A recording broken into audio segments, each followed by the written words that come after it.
منزل ہے پاکستان، اس موضوع پہ اپنے خیالات کا اظہار کرنے آتی ہیں قرۃ العین لغاری، جن کا تعلق institute of business and technology سے ہے۔ منزل ہے پاکستان، بے فیض رفاقت میں سفر کس کے لیے تھا، جب دھوپ تھی قسمت تو شجر کس کے لیے تھا، پردیس میں سونا تھا تو چھت کس لیے ڈالی، باہر ہی نکلنا تھا تو پھر گھر کس کے لیے تھا، یوں شام کی دہشت سے سرے دشت ارادہ، رکنا تھا تو پھر سارا سفر کس کے لیے تھا، اے مادر گیتی تیری حیرت بھی بجا ہے، تیرے ہی نہ کام آیا تو سر کس کے لیے تھا۔ جناب صدر، اس ملک کا خمیر دلیل سے اٹھا، منطق نے جواز پیدا کیے، کروڑوں لوگوں نے اپنی آنکھوں میں شمعیں جلائیں، ہمارے اجداد نے عہد نامے لکھے، بابائے قوم نے اس ملک کی تقدیر ہمارے ہاتھوں میں دی اور ہمیں یہ کہا کہ یہ ملک پاکستان تمہاری منزل ہے، تم نے ملک تو تخلیق کر لیا، پر اس بات کا یقین رکھو کہ ابھی تمہاری منزل نہیں آئی، تمہیں اپنی منزل تک پہنچنا ہے، اور اس بات کو اپنے وہم و گمان میں رکھو کہ تم آنے والی نسل اس ملک کا سرمایہ ہو۔ پر جناب صدر، ہمارے آنے والی ان نسلوں نے ہمیں پاکستان ان حالات میں لا کر دیا کہ ہم یہ سوچتے ہیں کہ یہ ملک ہمیں ان حالات میں ملا، تم اپنی پچھلی نسلوں سے پوچھتے ہیں کہ یہ تھی تمہاری منزل جو آج تم نے ہمیں اس حالت میں دی کہ تمہارا ایک بازو تم سے الگ ہوا، تمہارے 3 صوبے تم سے الگ ہونے کا ذمہ چاہتے ہیں اور کہتے ہیں کہ ہمیں الگ دو، بلوچستان تم سے الگ ہونا چاہتا ہے، خیبر پختونخوا تم سے الگ ہونا چاہتا ہے، تمہارا پنجاب تم سے الگ ہونا چاہتا ہے، تمہارا سندھ الگ ہونا چاہتا ہے۔ کیا یہ ہے بابائے قوم کا پاکستان؟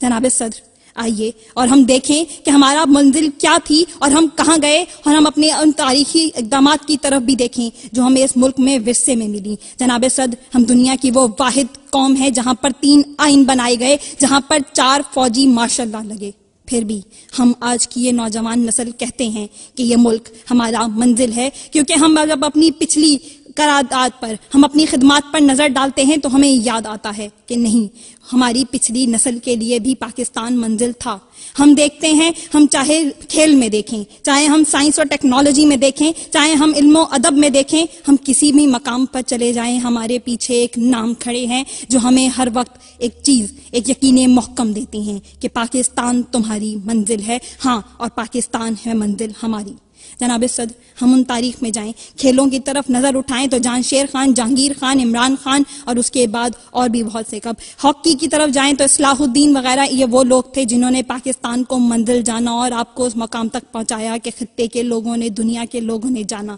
کہ ہاں، کہ اس روئے زمین پر پاکستان نام کا کوئی ملک بھی ہے۔ جناب صدر، علم کی طرف آئیں تو ہم آپ کو بڑے بڑے شعراء کرام ملتے ہیں، ناصر کاظمی جیسے لوگ ملتے ہیں، عبید اللہ علیم جیسے لوگ ملتے ہیں، اور ہم پھر بھی کہتے ہیں کہ ہمیں کوئی نہ ملا، ہمیں کوئی نہ ملا۔ جناب صدر، ہمیں اس ملک کی منزل کو دیکھنا ہوگا، ہمیں اپنی سحر کو دیکھنا ہوگا، اور ہمیں اپنے لوگوں کو اس بات کا یقین محکم دلانا ہوگا کہ نہیں، یہ ملک ہی تمہاری منزل ہے، اور ہمیں اسی منزل پہ پہنچنا ہے، اور ہمیں یہ بتانا ہے کہ ہم تمہارا ملک یہی، اور ہم آج کی نوجوان نسل اس عہد کا یقین کرتے ہیں، اور ہمارا یہ یقین محکم ہے کہ ایک وقت آئے گا جب ہم یہ دنیا کو دکھا سکیں گے کہ یہ ملک ہمارا وطن ہے۔ پر ہر طرف مایوسی ہے، اور ان دنوں جو پاکستان کے حالات ہیں ان میں وہ لوگ بھی ہیں جو آپ کے 3 صوبے پانی میں ڈوبے اور آج بھی امداد کی منتظر ہیں، اور وہ ساتھ میں یہ بھی کہتے جاتے ہیں کہ ان میں آپ کے اولیاء، آپ کے بزرگ بھی پانی میں ڈوب گئے، اور وہ بھی یہ کہتے جا رہے ہیں کہ ہم تھے تو اجالوں کا بھرم بھی تھا ہمیں سے،